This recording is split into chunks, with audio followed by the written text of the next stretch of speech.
Smash that like button if you believe in hidden angels, and subscribe, because what happened when this secret was revealed will change how you see kindness forever. What you're about to hear will make you question everything you think you know about the homeless children around you.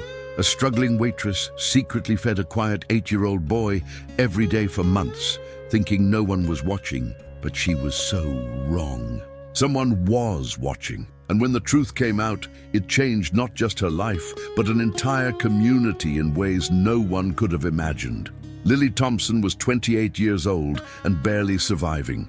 Working double shifts at Murphy's Diner in downtown Chicago, she made just enough to cover her tiny studio apartment and ramen noodles for dinner.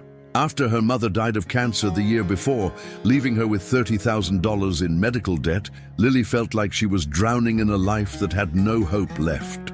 But every Tuesday and Thursday at exactly 3:47 p.m., something happened that gave her a reason to keep going. A small boy would appear outside the diner's window. He looked about 8 years old, with messy brown hair and clothes that were clean, but obviously worn. He never came inside, never asked for anything, just sat on the bench across the street and watched the people eating through the glass. The first time Lily saw him, her heart broke.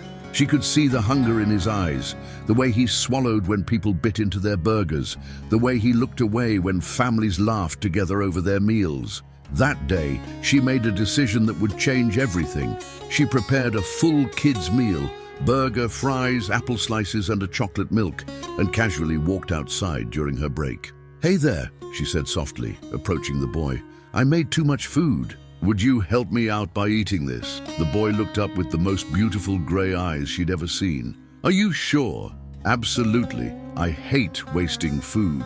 He ate every bite with perfect manners, saying thank you after each portion. When he finished, he looked up at her and said, "You have a good heart, Miss Lily." She never remembered telling him her name, but what Lily didn't know was that someone else had been watching this interaction very carefully. For the next 4 months, this became their routine. Oliver, as he told her his name was, would appear every Tuesday and Thursday at 3:47 p.m. Lily would accidentally make extra food and bring it to him. They would sit together for exactly 20 minutes, and then Oliver would disappear as quietly as he had come. Lily started looking forward to these moments more than anything else in her life. Oliver was incredibly wise for an 8-year-old. He would ask her questions like, "What makes you happy, Miss Lily? And do you think kindness is contagious?" She found herself telling him things she'd never told anyone. About her mother's death, about feeling alone in the world, about her dreams of one day opening a shelter for homeless children. "You will," Oliver would always say, with absolute certainty. "You will help many children." "How can you be so sure?" Lily would ask. "Because you help me," he'd reply, and something in his gray eyes seemed ancient and knowing. Lily spent her own money on these meals, often going without lunch herself. Her manager, Mr. Murphy, was a cranky 60-year-old who would have fired her instantly if he knew she was giving away food, so she was always careful to make sure no one was watching, or so she thought. One Thursday in December, as Lily prepared Oliver's usual meal, Mr. Murphy approached her with an expression she'd never seen before.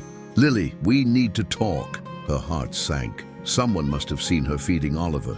She was about to lose her job and she had no idea how she'd survive. "I know what you've been doing," Mr. Murphy said sternly. "Mr. Murphy, I can explain. Every Tuesday and Thursday for 4 months," he continued, "you've been taking food to that boy outside." Lily's eyes filled with tears. "Please don't fire me. I know I shouldn't have." "And," Mr. Murphy interrupted, his voice softening, "you've been paying for it yourself." Lily looked up, confused. "Did you think I didn't notice the extra charges on your employee meals? Did you think I didn't see you going without lunch on the days you fed him?" She stared at him, not understanding where this was going. "Lily," Mr. Murphy said, his eyes now filled with something that looked like pride, "I've been matching every meal you've given that boy. For every dollar you've spent, I've been donating $1 to the children's shelter downtown." But what Mr. Murphy told her next would shatter everything she thought she knew about Oliver. "But here's the thing, Lily. I've been trying to find that boy for weeks now. I wanted to help him properly, maybe get him into the shelter system, make sure he has a real home." Lily nodded, touched by her boss's unexpected kindness. But, Mr. Murphy continued, looking confused. No one has any record of him. No missing child reports. No one at the shelters knows him. No schools have him registered. It's like he doesn't exist. A chill ran down Lily's spine. What do you mean? I hired a private investigator to look into it. There's no 8-year-old boy named Oliver matching his description anywhere in the city. No family has reported him missing.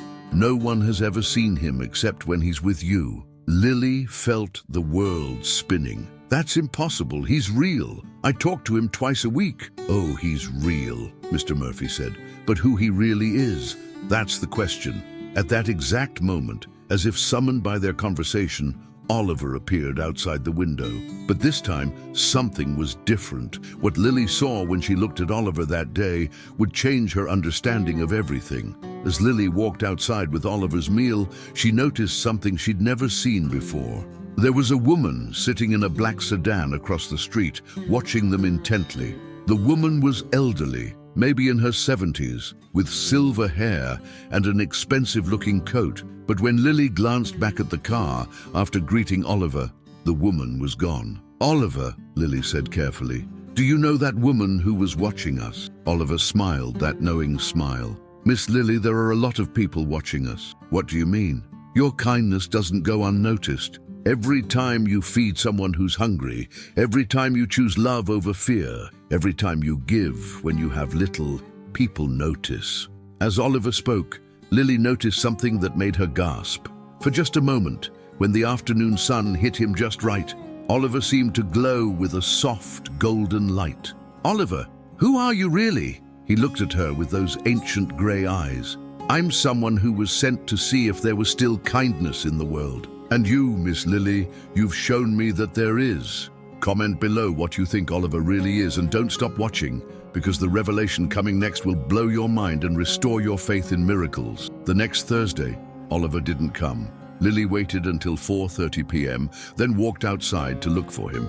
That's when she saw the elderly woman from the sedan standing by the bench where Oliver usually sat. Excuse me, Lily called out. Are you looking for someone? The woman turned around, and Lily was struck by her regal bearing and kind but piercing blue eyes. I'm looking for you, dear. My name is Eleanor Hartwell. I think we need to talk. Something about the woman's presence commanded respect. About what? About the boy you've been feeding? About why you're the only person who can see him? And about what's going to happen to your life now? Eleanor gestured to a nearby coffee shop. Please, you're going to want to sit down for this. Over coffee, Eleanor revealed something that would change Lily's life forever. I'm the president of the Hartwell Foundation, she began. We're worth about $200 million, and we spend our time looking for truly good people in the world. Lily nodded, not understanding where this was going. For the past year, we've been testing people across the country. We send, let's call them special children, to see how ordinary people react when they think no one is watching. Lily's coffee cup froze halfway to her lips. Oliver is one of our agents, Eleanor continued. But he's not just any agent. He's what we call a heart reader. He can sense the true nature of people's souls. I don't understand. In the past year, Oliver has approached 247 different people in various cities. Restaurant workers, store clerks, bus drivers, teachers, all people who were struggling financially themselves. Eleanor pulled out a folder.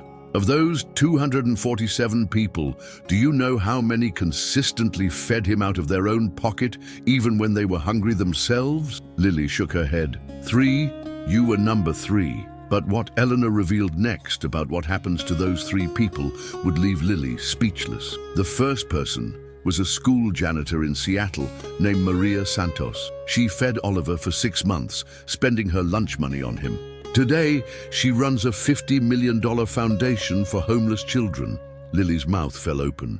The second was a bus driver in Denver named James Wilson. He not only fed Oliver but let him ride the bus for free during cold weather. He now owns a chain of 30 restaurants that employ formerly homeless individuals. Eleanor leaned forward. Lily, you're about to become very wealthy.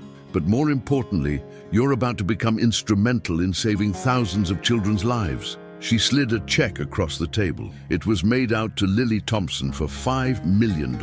This is your seed money to start the foundation you told Oliver you dreamed about. But it comes with a condition. What condition? You have to promise to use Oliver's gift. What gift? Eleanor smiled. His ability to find other people like you, people who choose kindness when they think no one is watching. You're going to help us find them, and together we're going to change the world. Mom!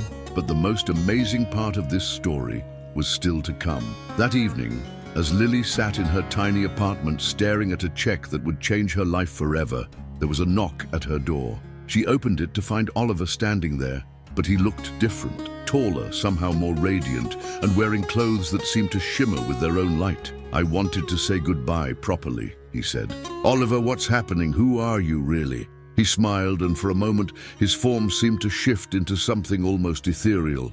I'm what happens when people pray for hope, Miss Lily. When people ask God to show them that goodness still exists in the world, sometimes he sends someone to test it. You pass the test. I'm whatever you need me to be. To you, I was a hungry child who needed love. To Eleanor, I'm an agent of change. To God, I'm a way of identifying his brightest lights on earth. Oliver stepped forward and hugged her.